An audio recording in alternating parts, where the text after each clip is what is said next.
சமூக மீடியா சொந்தங்களுக்கு வணக்கம். இன்றைய நாளிலும் மற்றொரு காணொளியூடாக இணைந்திருக்கின்றோம். மத்திய கிழக்கு போர் என்று அமெரிக்காவின் முதுகெலும்பை உடைக்க தொடங்கியுள்ளது. ஆபரேஷன் எஃபெக்ட் ஃபியூரி ஈரானை சிதைக்கின்றதோ இல்லையோ அமெரிக்க பொருளாதாரத்தை இரத்த கண்ணீர் வடிக்க வைத்துள்ளது. அதிபர் ட்ரம்ப் விடுத்துள்ள புதிய மிரட்டல் உலகையே அதிர வைத்துள்ளது. ஈரானின் கடல் நீர் சுத்திகரிப்பு ஆலைகளை தகர்த்தினால் அதிகம் பாதிக்கப்பட போவது ஈரான் அல்ல, அமெரிக்காவின் நண்பர்களான சவுதி, குவைத் மற்றும் ஓமான் நாடுகள்தான். ஒரே ஒரு ஏவுகணை போதும் ஒட்டுமொத்த வளைகுடாவும் ஒரு சொட்டு தண்ணீரின்றி தவிக்கும் அபாயம் உள்ளது. இஸ்ரேலின் மையப்பகுதிகள் அதிரடி தாக்குதலுக்கு உள்ளாகியுள்ளன. மறுபுறம் ஈரானின் 90% எண்ணெய் வர்த்தகம் நடக்கும் கார்க் தீவை அமெரிக்க தரைப்படை கைப்பற்றுமா? இது ஒரு தற்கொலை முயற்சி என ராணுவ நிபுணர்கள் எச்சரிக்கின்றனர். ஈரானிய கடற்படை தளபதி அலிரேசா டங்சிரி கொல்லப்பட்டது உறுதி செய்யப்பட்டுள்ளது. G7 நாடுகள் எரிசக்தி சந்தையை நிலைப்படுத்த துடித்தாலும் பெஞ்சிங்கில் நடக்கும் ரகசிய பேச்சுவார்த்தைகள் பலன் தருமா? ட்ரம்ப் விரும்பும் அந்த விரைவான ஒப்பந்தம் நடக்குமா அல்லது உலகம் பொருளாதார வீழ்ச்சிக்குள் தள்ளப்படுமா? 32வது நாள் போரின் அனல் பறக்கும் விவரங்களை இப்போது விரிவாக பார்ப்போம். Fourth Monkey Connect coming soon. Iran மீது அமெரிக்கா மற்றும் இஸ்ரேல் மேற்கொள்ளும் தாக்குதல்கள் 32வது நாளை எட்டியுள்ள நிலையில் மத்திய கிழக்கு முழுவதும் பதற்றம் மேலும் அதிகரித்துள்ளது. தெஹ்ரான் மற்றும் இஸ்பகான் நகரங்களில் சக்தி வாய்ந்த வெடிப்புகள் பதிவாகியுள்ளன. அமெரிக்க வெளியுறவுத்துறை செயலாளர் மார்க்கோ ரூபியோ அமெரிக்காவின் போர் இலக்குகள் மாதங்களில் அல்ல சில வாரங்களில் அடையப்படும் என தெரிவித்துள்ளார். அதேவேளை அமெரிக்க அதிபர் டொனால்ட் ட்ரம்ப் விரைவில் உடன்பாடு எட்டப்படாவிட்டால் ஈரானின் முக்கிய எண்ணெய் உள்கட்டமைப்புகளை அழைத்து விடுவோம் என எச்சரித்துள்ளார். ஈரான் ஹார்மோஸ் ஜலசந்தி முக்கிய எண்ணெய் ஏற்றுமதி மையங்கள் குறிவைக்கப்படலாம் என்ற அச்சமும் நிலவுகிறது. அமெரிக்கா மீது நம்பிக்கை குறைவாக இருப்பதால் ஈரான் தொடர்ந்து தனது ராணுவ நடவடிக்கைகளில் கவனம் செலுத்தி வருகின்றது. இந்த நிலையில் சமீபத்திய தாக்குதலில் ஈரானிய கடற்படை தளபதி அலிரேசா டங்சிரி உயிரிழந்தது உறுதிப்படுத்தப்பட்டுள்ளது. இதேவேளை ஈரான் கடற்படை தொடர்ந்து பிராந்திய தாக்குதல்களை மேற்கொண்டு வருவதாகவும் தகவல்கள் தெரிவிக்கின்றன. ராஜதந்திர முயற்சிகளும் ஒருபுறம் நடைபெற்று வருகின்றன.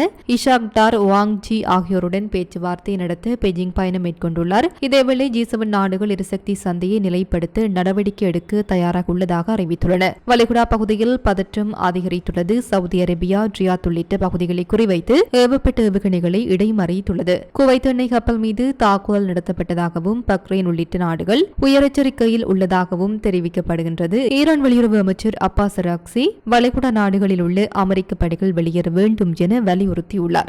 மேலும் லெபனான் மற்றும் ஈராக் பகுதிகளிலும் தாக்குதல்கள் தொடர்கின்றன. லெபனானில் ஐநா அமைதிப்படை வீரர்கள் உயிரிழந்ததுடன் பாக்தாத் நகரில் அமெரிக்க தூதரகத்தை குறிவைத்து ட்ரோன் தாக்குதல்கள் இடம்பெற்றுள்ளது. இந்த மோதலின் தாக்கம் உலக பொருளாதாரத்திலும் தீவிரமாக தெரிகின்றது. மொத்தத்தில் தொடரும் தாக்குதல்கள், அரசியல் எச்சரிக்கைகள் மற்றும் உலகளாவிய பொருளாதார அதிர்வுகள் காரணமாக இந்த போர் மேலும் விரிவடையும் அபாயம் அதிகரித்துக் கொண்டே வருகின்றது.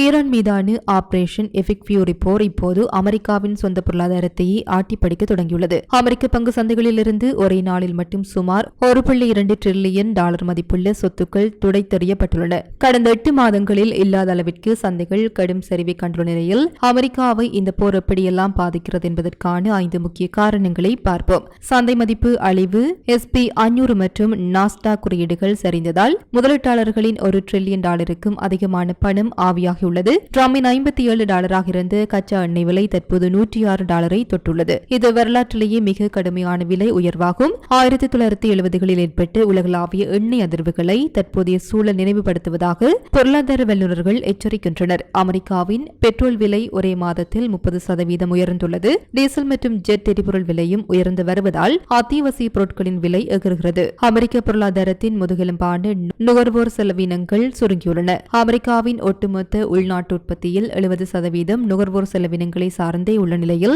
எரிசக்தி விலை உயர்வால் மக்கள் அத்தியாவசிய பொருட்கள் வாங்குவதை கூட தவிர்க்கும் நிலை ஏற்பட்டுள்ளது. பயணங்கள் மற்றும் புதிய பொருட்கள் வாங்குவதை அமெரிக்க மக்கள் தவிர்த்து வருகின்றனர். பொருளாதார மந்தநிலை ஏற்படும் வாய்ப்பு 37% உயர்ந்துள்ளதால் ராணுவ செலவுகளை விட எண்ணெய் விலை உயர்வே போருக்கான மிகப்பெரிய இழப்பாக அமெரிக்காவிற்கு மாறியுள்ளது. பெருநிறுவனங்களின் லாபம் நசுக்கப்படுவதோடு மக்களின் ஓய்வூதிய திட்டங்களும் பெரும் பாதிப்பை சந்தித்து வருகின்றன. இதன் காரணமாகவே ஹார்முஸ் ஜலசந்தியை திறக்காமலாவது ராஜதந்திர ரீதியாக போரை விரைந்து முடிக்க அதிபர் ட்ரம்ப் துடித்து வருகின்றார். இந்த நிதி நெருக்கடியில் இருந்து தப்பிக்கவே அதிபர் ட்ரம்ப் எப்படியாவது போரை விரைவில் முடிக்க துடிக்கின்றார். ஈரான் இஸ்ரேல் போர் இப்போது இஸ்ரேலின் மையப்பகுதியை அதிர வைத்துள்ளது. இன்று மத்திய இஸ்ரேலின் முக்கிய பகுதிகள் மீது ஏவுகணை தாக்குதல் நடத்தப்பட்டுள்ளதாக இஸ்ரேலிய அதிகாரிகள் உறுதிப்படுத்தியுள்ளனர். நாட்டின் இதய பகுதியாக கருதப்படும் இடங்களில் ஏவுகணைகள் விழுந்து வெடித்ததால் அப்பகுதி முழுவதும் பெரும் பதற்றம் நிலவுகிறது. தாக்குதல் நடந்த இடங்களுக்கு ராணுவ அவசரகால மீட்புக் குழுவினர் உடனடியாக அனுப்பப்பட்டுள்ளதாக இஸ்ரேல் பாதுகாப்பு படைகள் தெரிவித்துள்ளன. இந்த தாக்குதலில் சிலருக்கு சிறிய அளவில் காயங்கள் ஏற்பட்டுள்ளதாக இஸ்ரேலின் தேசிய அவசர சேவையான மாகன் டேவிட் டடோம் தெரிவித்துள்ளது. ஏவுகணைகள் எங்கிருந்து ஏவப்பட்டன என்பது குறித்த விசாரணையில் ராணுவம் தீவிரமாக ஈடுபட்டுள்ளது. தெஹ்ரான் மற்றும் இஸ்பகான் மீது அமெரிக்க இஸ்ரேல் கூட்டுப்படைகள் தாக்குதல் நடத்திய சில மணி நேரங்களிலேயே இந்த பதிலடி தாக்குதல் நடந்துள்ளது குறிப்பிடத்தக்கது.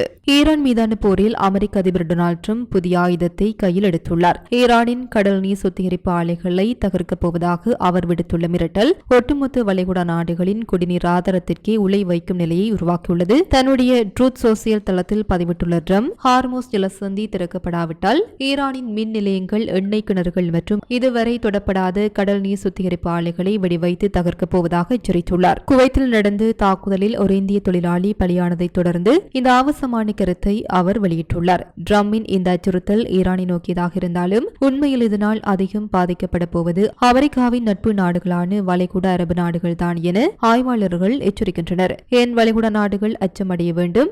ஈரான் தனது குடிநீர் தேவைக்கு ஆறுகள் மற்றும் நிலத்தடி நீரையே அதிக நம்பியுள்ளது. கடல் நீர் சுத்திகரிப்பை மிக குறைவாகவே சார்ந்துள்ளது. வளைகுடா அரபு நாடுகளின் குடிநீர் தேவையில் 70 முதல் 90% வரை கடல் நீரை சுத்திகரிக்கும் ஆலைகளையே நம்பியுள்ளன. குவைத்தில் 90%, ஓமானில் 86%, சவுதி அரேபியாவில் 70% மக்கள் குடிநீருக்காக கடல் நீரையே நம்பியுள்ளனர். ஒரே ஒரு ஏவுகணை தாக்குதல் கூட லட்சக்கணக்கான மக்களை தண்ணீரின்றி தவிக்கவிட்டு ஒரு மிகப்பெரிய மனிதாபிமான நெருக்கடியை உருவாக்கக்கூடும். மக்களின் உயிர் வாழ்வுக்கு தேவையான குடிநீர் ஆலைகளை குறிவைப்பது ஒரு போர்க்குற்றம் என மனித உரிமைகள் கண்காணிப்பு குழு எச்சரித்துள்ளது. வளைகுடாவின் மொத்த நீர் விநியோகமும் வெறும் 56 முக்கிய ஆலைகளை மட்டுமே சார்ந்துள்ள நிலையில் அவற்றில் ஏற்படும் ஒரு சிறிய பாதிப்பு கூட நாட்டை பல மாதங்களுக்கு முடக்கிவிடும் என CIA அறிக்கையை எச்சரித்துள்ளது. அமெரிக்கா ஈரானின் ஆலைகளை தாக்கினால் பதிலுக்கு ஈரான் தனது ஏவுகணைகள் மற்றும் ட்ரோன்கள் மூலம் வளைகுடா நாடுகளின் கடற்கரையோரம் அமைந்துள்ள நூற்றுக்கணக்கான சுத்திகரிப்பு ஆலைகளை தகர்க்கும் அபாயம் உள்ளது. இது நடந்தால் சில நாட்களிலேயே லட்சக்கணக்கான மக்கள் குடிநீரின்றி தவிக்கும் ஒரு மனிதாபிமான நெருக்கடி ஏற்படும்.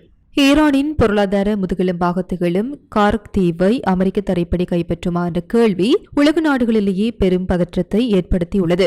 அமெரிக்க அதிபர் டொனால்டு டிரம்ப் இதற்கான சாத்தியக்கூறுகளை ஆராய்ந்து வரும் நிலையில் இது ஒரு தற்கொலை முயற்சி என ராணுவ நிபுணர்கள் எச்சரிக்கின்றனர். பாரசீக வளைகுடாவில் அமைந்துள்ள இந்த சிறிய தீவுதான் ஈரானின் எண்ணெய் வர்த்தகத்தின் இதயம். ஈரானின் ஒட்டுமொத்த எண்ணெய் ஏற்றுமதியில் 90% இந்த ஒரு தீவுதான் கையாள்கிறது. ஒருவேளை நாம் கார்க் தீவை கைப்பற்றலாம் என தனது ட்ரூத் சோசியல் தளத்தில் விட்டுள்ள ட்ரம்ப் இதன் மூலம் ஈரானை பண்டியிட வைக்க முடியும் என நம்புகின்றார். அமெரிக்க படைகள் இத்தீவை கைப்பற்ற முயல்வது மிகப்பெரிய ஆபத்தில் முடியும் என மாசசூசெட்ஸ் தொழில்நுட்ப கழகம் மற்றும் இஸ்ரேலிய பாதுகாப்பு ஆய்வுக் கழகம் எச்சரித்துள்ளன. கார்க் தீவு ஈரானின் பிரதான நிலப்பரப்பிலிருந்து வரும் 33 கிலோமீட்டர் தொலைவிலேயே உள்ளது. இதனால் அமெரிக்க படைகள் ஈரானின் ஏவுகணைகள், ட்ரோன்கள் மற்றும் பீரங்கிகளின் நேரடி இலக்காக மாறும். அமெரிக்கா அத்தீவை நெருங்கினால் ஹார்மோஸ் ஜலசந்தி முழுவதும் கன்னிவெடிகளை புதைத்து உலக வர்த்தகத்தை ஈரான் முடக்கும் அபாயம் உள்ளது. ஏமனின் ஹூதி கிளர்ச்சியாளர்கள் செங்கடல் முதல் அரேபிய தீபகற்பம் வரை உள்ள அமெரிக்க தளங்கள் மீது சரமாரி தாக்குதல் நடத்த காத்திருக்கின்றனர். மறுபுறம் போரை தீவிரப்படுத்தும் வகையில் சுமார் 2500 வீரர்கள் அடங்கிய